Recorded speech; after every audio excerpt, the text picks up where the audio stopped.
Welcome to Wine Soundtrack USA. Listen to the passion with which producers narrate their winery and their world in 30 answers. Discover their stories, personalities, and passions.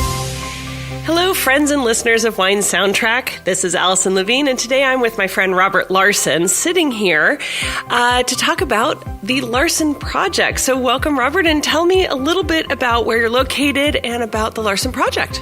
Thank you. It's great to be here and great to see you, as always.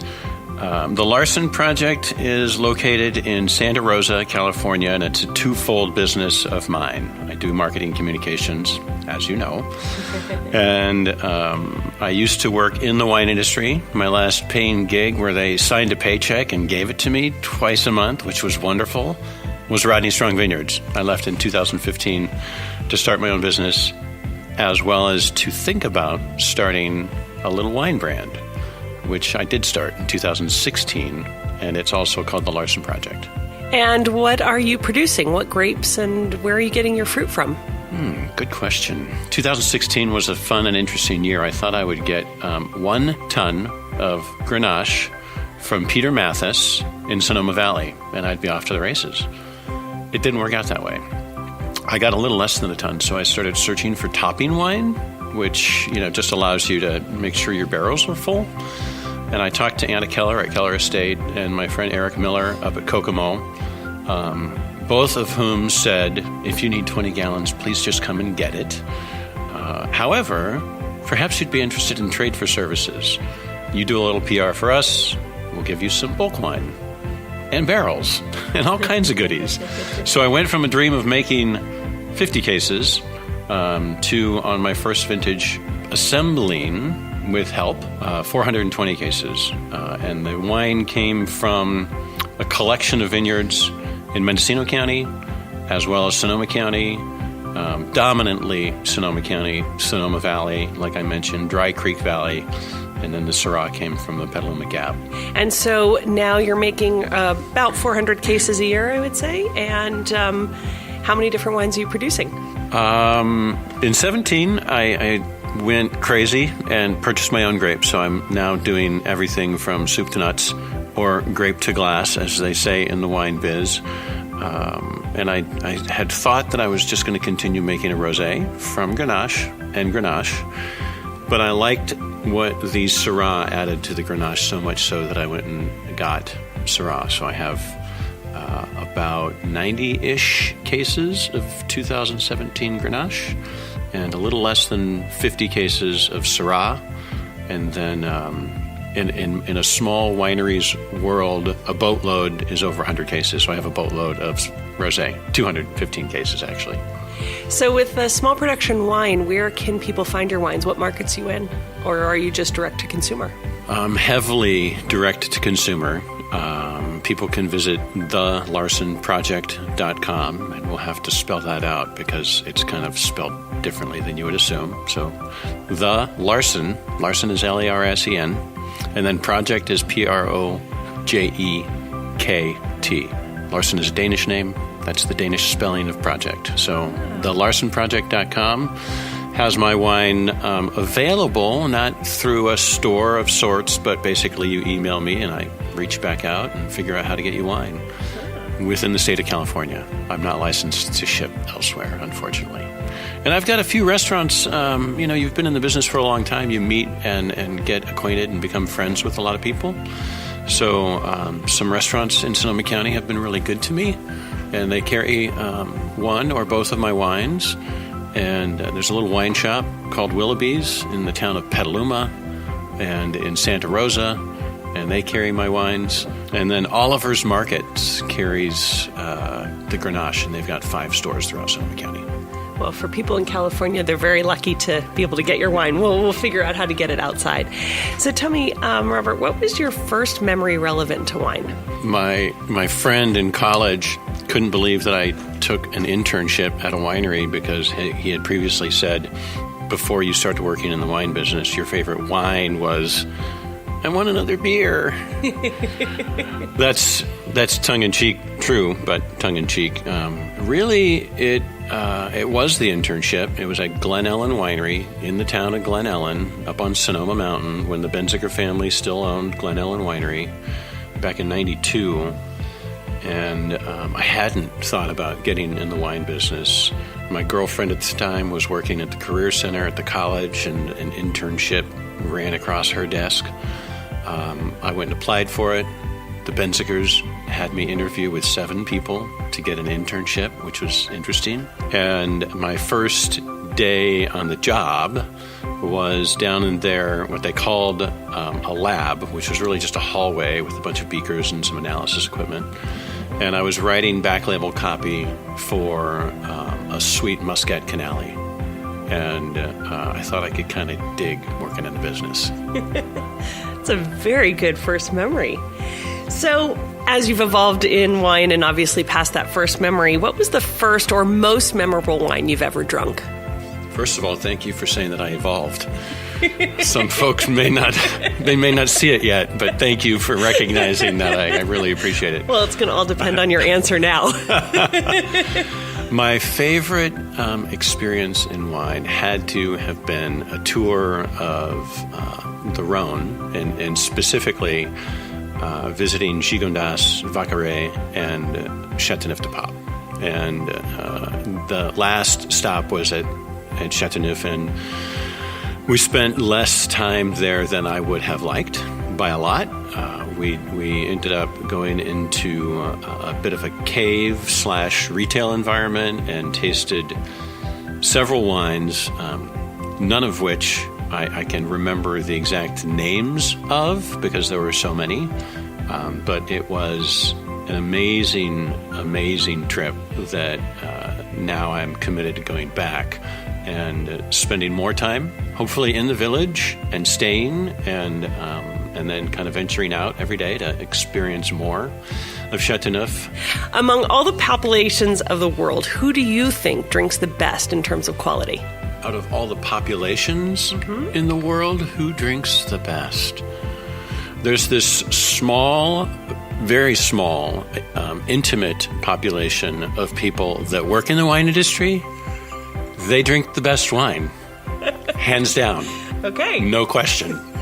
I've not had anyone ever answer that, but I would agree with you. It's just the truth. I mean, and so they're all over the world. Gosh, I can't think of a better answer. There's just, I want to say the people that dine at great restaurants in New York, but Chicago, Los Angeles, where you live, Sonoma County, in wine country. But when you visit wine countries around the world, they also drink just everyday wine. They drink they treat it with respect and honor, but really it's just a beverage, and they enjoy it. I believe more responsibly that way. Mm-hmm. So, in your wine cellar, what would you say is the most expensive bottle of wine you currently own? The Larsen Projekt Grenache. You're assuming I have a wine cellar. I am assuming. No, it's a closet. And that may or may not be true. A friend of mine, Tim, gave me a grower champagne. So I took that home. I have not consumed it yet. I suspect that it's maybe a little bit more expensive than the Larsen Projekt Grenache. Okay. Do you believe there's a such thing as a perfect variety? Ooh, loaded question. I like it. You would believe that my answer probably would be yes, and it would be Grenache. And I would, if there is a perfect variety, I would say that is it. However, I blend a little Syrah in mine. And Grenaches are typically blended. There's a few out there that are 100%, but they're the exception to the rule, I believe. And Syrah, Mourvèdre, Cunois, several other grape varieties, some white, are blended into Châteauneuf-du-Pape. And that is what I believe, that is my favorite wine style, hands down. So here's a good question for someone who works on both sides of the industry. What is your opinion of wine critics and scores? I love them. They are great. You know, it's all walks of life. I've met some of the nicest people in this industry. Some of my best friends are in this industry. Some are critics. Some would say they are not critics, even though they critique wine. They're writers. They're journalists. They want to tell a story. And, as in all walks of life, whether it's your close circle of neighbors, whether it's your family, whether it's your workplace, there's the duds. And, that's true of wine critics as well. There are a few out there that I'd rather not talk to, and I don't. But by and large, there are more that I like than I dislike, and that number is big. And do you think it's valuable to wine? I do. Right? If you follow sports, you've got your sports writer that you read, and you may totally disagree with that person about your team on a given day because of what they write. But I think there's value there in that, and I think that's true of the wine industry as well. I think it's a great lever or mechanism that people can utilize to learn about wine, encouraging them to try wine, encouraging them to go visit places, to get off of the couch or out from behind the desk and out into a vineyard or into a tasting room or into a winery. So I think that writers bring that to the table, and those that do it well, are well read and hopefully well paid. You and I first met at a bloggers conference, and my belief is this about the bloggers conference. When I first supported it, I was at Rodney Strong, and I did so kind of in a big fashion, but it was still a small organization because new writers and emerging writers need to be encouraged to keep writing. So that's my belief behind it, because newspapers and magazines are going away. Not only do people need livelihoods and to do something that they're passionate about, and if writing about wine is it, then I'd like to support that. But we need more writers and more people in all of these new mediums like social media, blogging and doing podcasts. We need them all to thrive. Right, and new opinions and new perspectives. Opinions, yeah. So let's get something from your perspective as a consumer. Red, white, or rosé? Yes. Absolutely. I couldn't agree with more. And sparkling. Well, then I was going to say still or sparkling? Yes. Also the yes. Okay. Red, white, rosé, all day, sparkling. I've only had a couple sparkling reds, and they were just okay, but I'd try them again. For sparkling wine, champagne or from somewhere else? Yes. An equal opportunist. Yeah. I love them all. Can't pick just one. I can't pick just one, no. So how do you feel about food and wine pairing and the rules? Do you believe white with fish, red wine with meat, or how do you mix it up, and what do you suggest? I would say instead of calling them rules, let's just call them guidelines, and they can be extremely loose. Red wine with fish is just fine. Red wine with air that you breathe is also good. So is white wine. And I think the food and wine, hard, fast pairing notions that are out there, they're out of control. Don't worry about it, frankly. Sit down and enjoy something that you like to eat. Enjoy something that you like to drink. So when you've had a little too much to drink of wine, or maybe other things like whiskey, what would some remedies? Do you have any remedies for hangovers? Water, sleep, lots of water, actually. And I'm an advocate of my jar of Advil in the morning. But mostly I try to not put too much more in than I can handle. And when I do, I try to balance that with a good amount of water. Really simple. Yep, water is the remedy.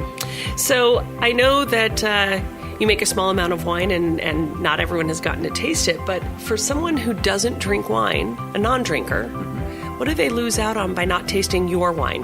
I've got this fund that they need to put some money into, so they're missing out on an opportunity to fund my adventures in life if they're not drinking my wine. And to some extent, there's an ounce of truth in that. It's a business, right? Everybody wants to make a buck, and certainly I do. But it's another story, right? I think most people that really appreciate wine, and to somebody that doesn't, I would just suggest that they think about what it is that they really appreciate and why, and then understand that is also true for people that like wine. Mm-hmm. And it may be a story about the wine. Of course, it's the feeling, right? It's nice to unwind and have a little smile put on your face that are the effects of something that tastes delicious and has a little alcohol in it. And that's good. That's okay. So, space aliens land on your property. Which of the wines from your collection would you give them? Are we assuming that these space aliens appreciate wine? Sure. I would want them to be able to taste a white Chateauneuf de Pape. That, along with a Zinfandel from California. I can't tell you exactly from which region because there are several that I like. I've recently cut the bug for Contra Costa County, oddly enough, and the Zinfandel's from there. And certainly one of my wines, because I would like aliens to think kindly of me should they come back. And which of your wines would it be? Oh, good question. They would definitely be the red Grenache. Okay. So each vintage tells a different story. You might agree, maybe you don't. Do you think that there are more things that repeat themselves each year or not? I think there are more things that repeat themselves each year. And I think that is determined by the site, because the site has been around for a lot longer than you and me. And there's a thread of what it is every year that is always present, and that's going to show up in wine. That's one of the beauties of wine, that we get to taste basically a place. I know you've been making wine for only a couple years and working in wine a lot longer. Do you capture any signs or omens that will predict the outcome of harvest? The same ones that everybody else does. 2018, for example, was a pretty fantastic vintage. The reds have come in with amazing, beautiful, deep color, and therefore flavor. There were in Sonoma County, anyhow, no real heat spikes or real lows. There was one rainstorm, but it was brief, and it dried up rather quickly. I thought 17 was fantastic, and then along comes 18. And they're all really unique in and of themselves. But it's a matter of just kind of paying attention, right? And if your eyes are open to what's going on around you, you're going to be able to respond a little bit more informed, shall we say. You may not pick your fruit. You may leave it out, even if it is raining, because it's not the ripeness that you want, but you know what you're doing and the risks associated with it. How close are you with your grapes, and whether they're in the vineyard or in the barrel? Do you talk to them? And if so, what do you say to them? I don't talk to them. I'm more close with the Kellers, the growers of the Syrah, and I'll let them talk to their grapes. I get the Alban clone of Syrah from them, and it's fantastic. It's up on the top of the vineyard, which is a really wonderful location there, because there is Petaluma, the Petaluma Gap, and it's close to the San Pablo Bay. There's salt intrusion down in the lower parts of some vineyards that are near, but not too much. And then Mike Saini's, I think, a third-generation farmer in Dry Creek Valley, and he's the guy that grows my Grenache. He would be much more of a grape whisperer than me, because he's been out there, along with his family, for years and years and years. And they've got some really amazing land. They've got Zinfandel that they grow there. He's been trying to convince me to buy some of that. I get the Grenache for the rosé and the red from the same block, just picked at different times. And then I've asked him if he'll arm wrestle me to release the contract from somebody else who's getting some old vine Grenache that's on the property that is beautifully ugly. So maybe you know what that means. It's like just wretched vineyard. But it's wonderful because the vines are really struggling. They're old. They look broken, but they're still producing. You might need to start talking to this fruit to woo it to your side. Yeah. I think I'll stick to talking to Mike.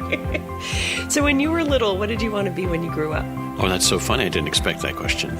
I was little. I grew up in Sebastopol, California, on an acre that my dad built a home on.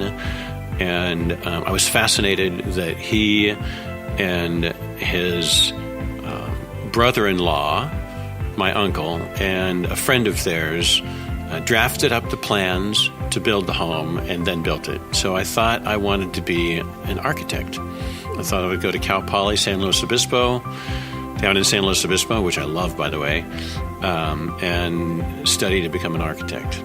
That didn't happen. No, that did not. When you're not working, how do you spend your free time? I enjoy going on walks quite a lot, and sort of sometimes I like the same walk because I get to see how nature changes from day to day and season to season, and it's peaceful, and it gives me a sense of calm.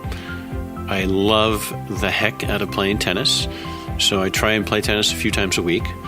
After this interview, I'm going to go and try and play some tennis if the wind calms down. And I really enjoy cooking. I enjoy going to the market and picking out food and assembling it at home and sharing. It feels like I'm sharing myself when I cook and feed people. Do you have a favorite singer or group? I've been listening a lot to country music lately. Chris Stapleton and Brothers Osborne. And do you have a favorite film about or dedicated to wine? No. Fair enough. No, the only one that comes to mind is A Walk in the Clouds, and it was just hideous. It was the worst movie ever made. But it was filmed on a property that I represented for a while when I worked for the family that owned Buena Vista. They also had a partnership with Peter Haywood. And Peter Haywood grows amazing Zinfandel on La Chamazal Vineyard, which is where they filmed that hideous movie. Oh.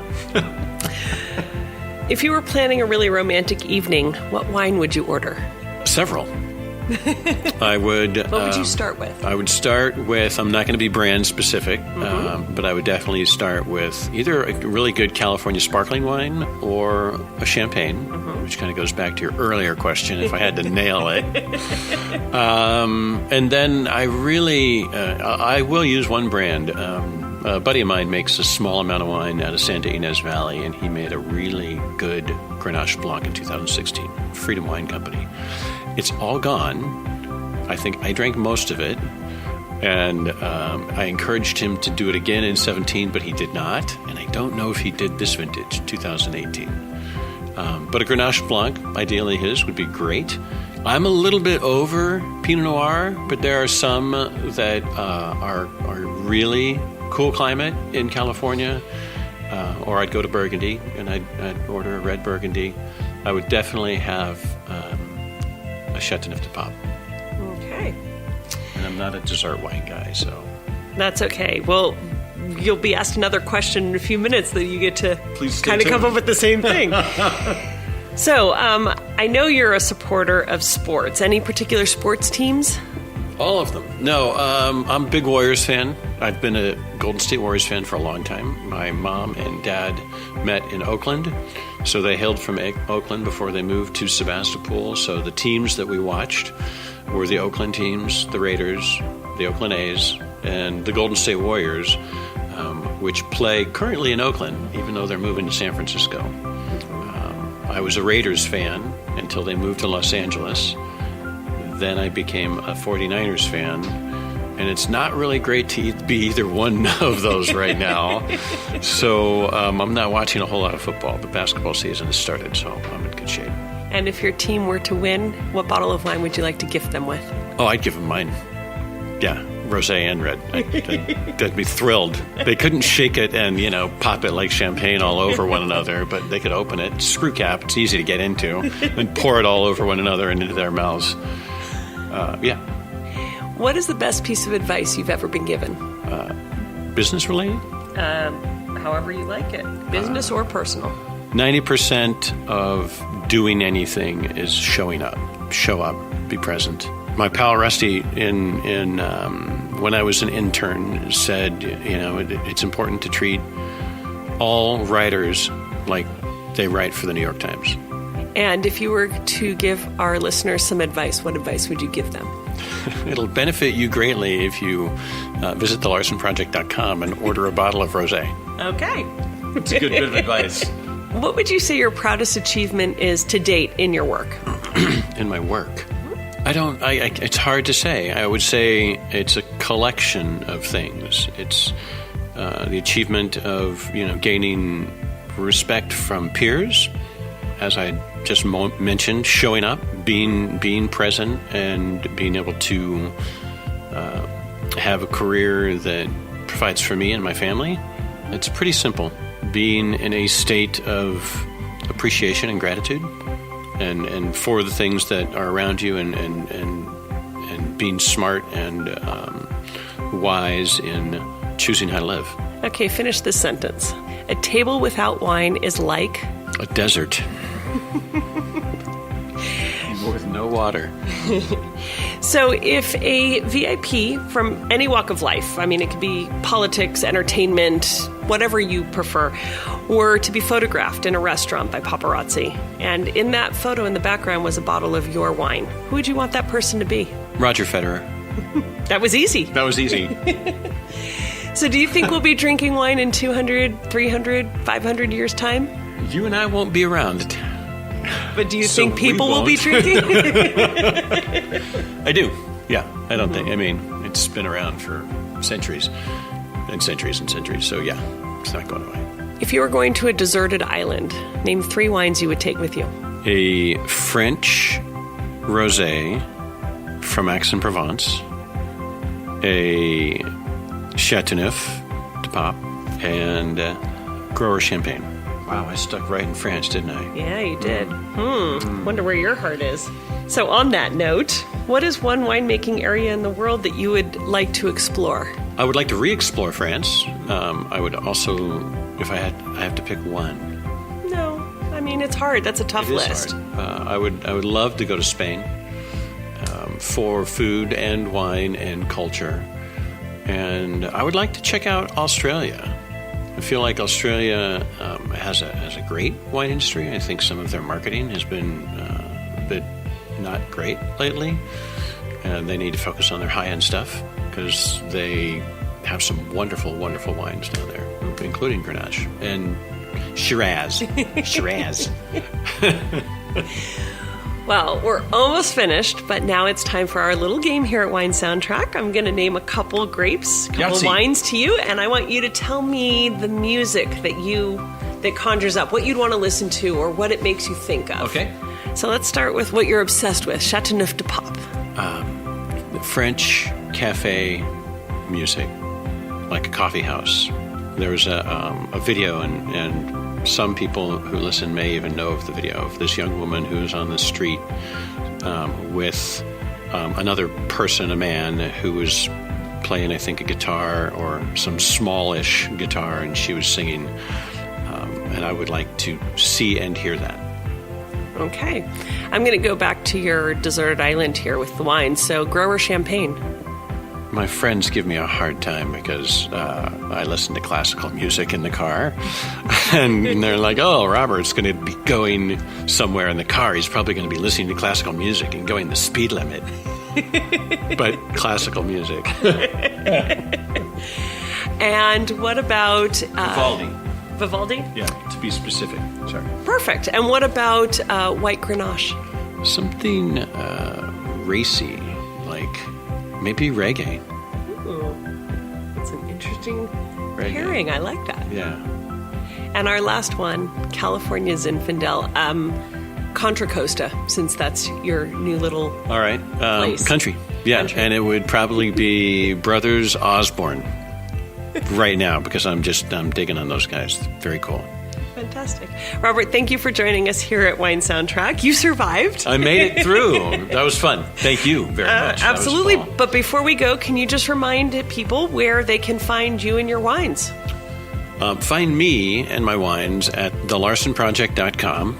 Once again, that's TheLarsenProjekt, thelarsenproject.com. And you can find him, email him, order wine, and Ask all kinds of questions. I'll send you in the right direction. so visit larsenproject.com. And thank you for joining us today, Robert, and have a great afternoon. It's going to be a great day. Thank you. Thanks for listening to a new episode of Wine Soundtrack USA. For details and updates, visit our website, winesoundtrack.com.